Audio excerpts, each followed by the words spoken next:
Les Français ne veulent plus être complices de crimes contre l'humanité.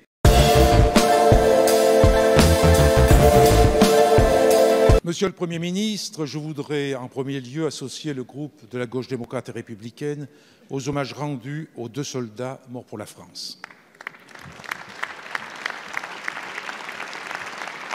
Après la question de Jean-Paul Lecoq la semaine dernière, et grâce à une très forte mobilisation de la société civile, d'associations, d'ONG, de Havraises et de Havrais, le Barry Yambou, cargo saoudien, n'a pu charger sa cargaison de la honte destinée à la guerre saoudienne au Yémen, cette guerre et ses crimes contre les civils, cette guerre où un enfant meurt toutes les 5 minutes.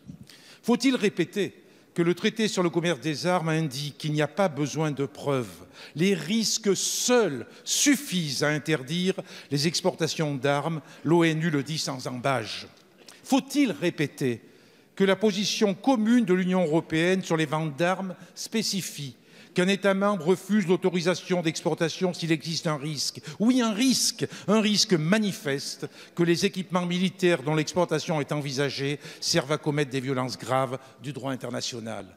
Comment peut-on affirmer que les armes françaises ne tuent pas les civils alors que vos ministres déclarent que cette guerre est sale? Si elle est sale, c'est bien parce qu'aucun des belligérants ne respecte le droit international.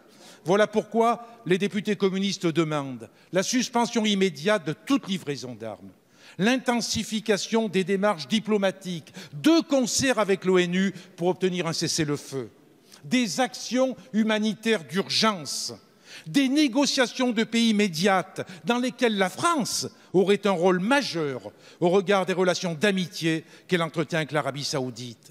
Les Français ne veulent plus être complices de crimes contre l'humanité et ils vous le font savoir. Allez-vous les écouter ?